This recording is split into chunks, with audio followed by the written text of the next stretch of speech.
Overtime tayo kat gabi.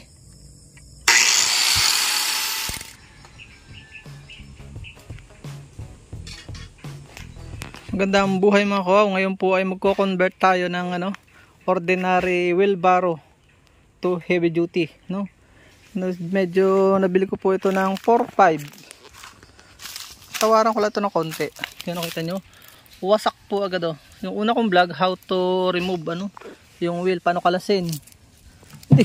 Papalitan ko sana, ay, hindi na kinaya ng vlog dahil nga anong papalitan ko pa, wasak na yung content ko. Sana doon ipagpapalit ng bearing, ayan wasak na po yan, disposable na siya, unless na mag-assemble po ako ng ganito, masyado nang magastos. Nag-order po ako sa Shopee ng kilong, hindi ko lang kung kasukat, gist and size, pero may nakita kong heavy duty sa amin.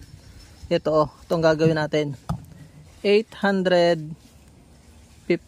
Natawaran ko ng 800. Ito nyo naman bearing 6204. Pagka ganito po, bibili po kayo ng ihi na 6204 na sukat. Yung ginawa ko, dinala ko po ito doon sa hardware. Ating itatabi na. Yan kailangan lang ay magsigo siya dito. Kaya ang gagawin ko po ay gagrinder ko yung ihi na bagong bili. Yun ang matrabaho.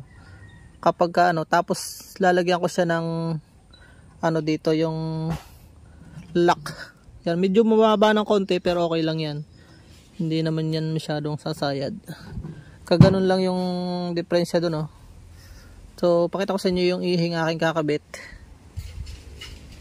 So ito po mga kawaw yung binili ko Wala kang mabibiling pulgada lang. Inches po ito talaga, isang 1 foot. So ito ay 6204. So nabili ko po ito ng 100 plus. So halos 1,000 na ito. Itong mga ito ay 30 pesos. Itong mga washer, lock washer at flat washer, para ang purpose po niyan ay para pagka sa pagitan, para hindi siya galaw ng galaw. Doon nasisira po ang ating wheelbarrow. Susuot ko po ito, papakita ko sa inyo kung shoot siya. Ito po ay, alam ko ito yung pang motor. Ano mang gagamitan ito, heavy duty rin ito. Ayan Kaya hindi katulad nung mga dating wheelbarrow. Kawang siya ng kagano Pakita ko sa inyo itong ihi niya. Ito, kita nyo, sobrang kawang, pakalog-kalog siya. So yun lang, malaking difference. Tingnan natin. Laki, halos ganyan lang yung wheelbarrow una, kaya pawingki-wingki. So yan mag-grinder tayo dito para siya, dahil hindi siya susuot dito yan hindi siya susuot dyan. Susurtihin yata tayo, parang susuot, pero hindi, para sigurado na, i-grinder na lang, paikot.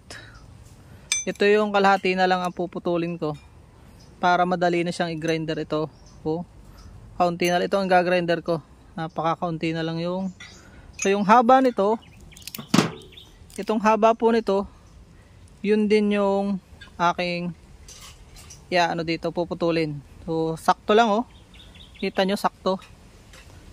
Buti na lang po may tools naman ang inyong lingkod, madali lang po tayong magputol. Maghahanda ka lang ng cutting disc para madali nating maputol. Dapat po siya ay sigo dito, ganyan yan hindi siya dahil yun ang pinakalock nito yun ito may lock dito, kaya kailangan sumuot siya dito kapag ganito siya.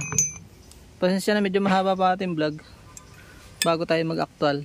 So yun pagkaputol, kailangan mapalabas kung ganito lang itong part na to hanggang doon So yun ang aking isisigo hanggang dito, simula dito mga 1 ganyan 1.5.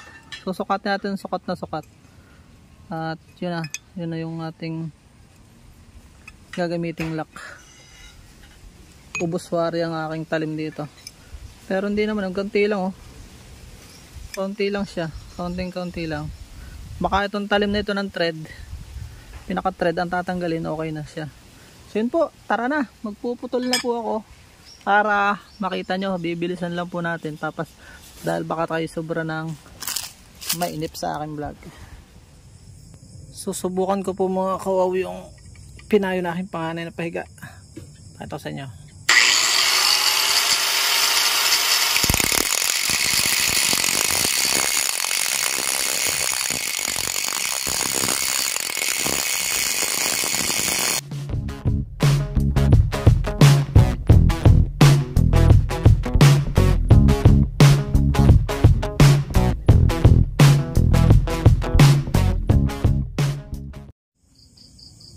So yan mga kaw, good evening na. Nag-overtime na po tayo. Nahirapan tayong isigo siya. Pero ngayon suot na siya dito. Susubukan na po natin ngayon na isuot ito. Ayan. Talagang sa trabaho po ay tsaga-tsaga lang. Tapos bukas lalagyan ko ito ng washer dito. Susubukan ko lang muna po ngayong gabi kung susot siya doon. Okay. Mukhang okay naman. Yun. Yun. Tingnan natin. Focus natin. Mukhang kasya naman. Oops. Isushoot ko muna po dito itong kumawang yata.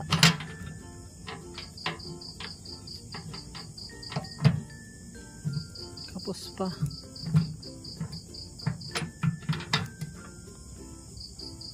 Dadagdag pa yata tayo ng sigo bawat sulok. Kinapos yata. Kulang pa. Magdadagdag pa ulit. Kaya ito kinapos. Anong problem mo?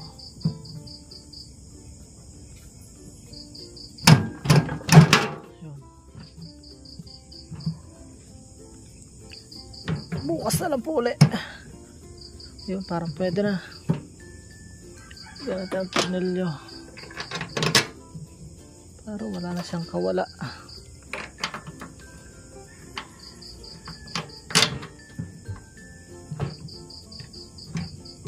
Kulang pa ng adjust. Magdadagdag po tayo. Bukas na lang po ulit, gabi na.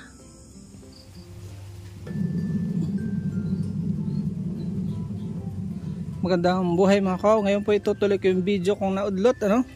Kagabi po ay ginabi na ako. Medyo mabuhay-buhay pa rin ng konti, pero okay na siya. Ito yung ginawa ko. Talaga nahirapan ako dito, kaya kahit gabi overtime pinilit ko na ito isalpak. Ginawa ko pong heavy duty, itong bumili ako nitong heavy duty na ito at bakal na ito. Kita nyo yung dati disposable, mas maliit lang ito ng konti. So ngayon dito nasisira yung mga wheelbarrow. Ay, kita nyo, ibo yan, pinipilit yan ng mga hindi maalam. Yan, so kung maalam ka, lalagyan mo siya ng bushing. Ito, bumili ka nung kasukat nung ihi na magpipigil do sa bearing. Dapat yung bearing ay hindi gagalaw yung pinakano niya, yung gitna. Tapos may washer tayo dito. Dalawa itong washer na ito yung isa yung lock washer, pero hindi natin gagamitin. Susukatan lang natin ito dito kung ano yung size na kasukat. Sukatan ko lang po. At ito ay ate iga-grinder para mag-flat, magpantay dito. Iga-grinder muna natin, tapos ikakating lista lang ito dito para mas maganda yata dito sa kabila. Dito sa kabila kami gumampisa, mas maganda dito. Sukat tayo dito ng kaganon lang naman, yung kasya lang. Pakita ko sa inyo kung paano siya sukatan. Susukatan ko lang po gamit ang tingting. So yan, kumuha tayo ng tingting ng niyog. Susukat lang natin kung pantay. Oops. Titingnan natin kung pantay dito. So yan, gagawa na po tayo. Ating papantay man. Tawag po dito yung bushing, Pwede rin po yung mga bearing pero mahirap mag-cut. Kaya dito na lang gagamitin natin. Ito na siyang puputulin ng utay-utay.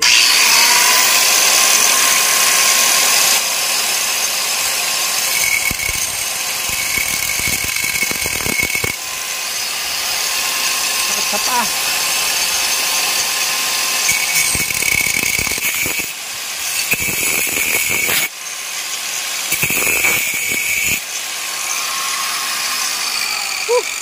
Ayos.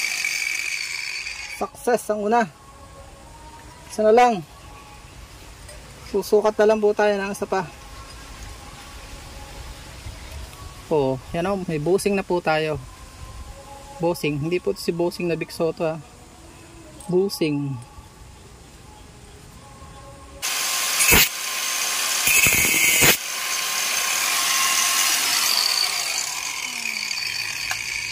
Woo!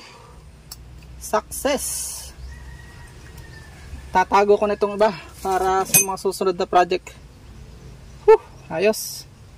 Kakabit na po agad natin to. Excited na ako.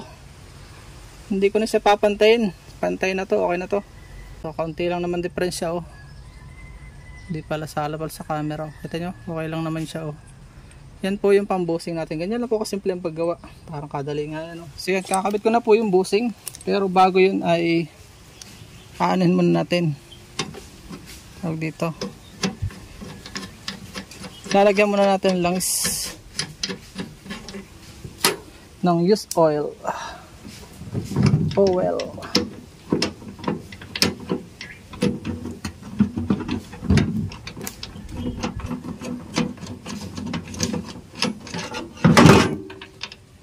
Medyo mahirap kabit dito sa kabila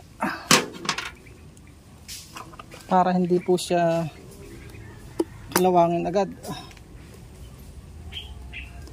dahil mamayang gabi labanan na po ito. So yan o. Yan.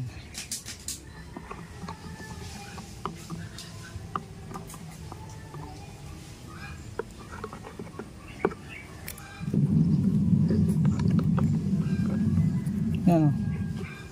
Tatanggalin muna po natin. Yan. Para meron siyang langis.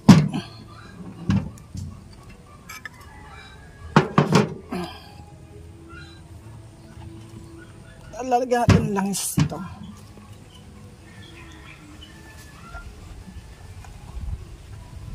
Yan.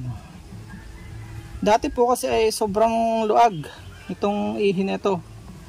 Ito yung sumisira. Lagyan natin itong bearing.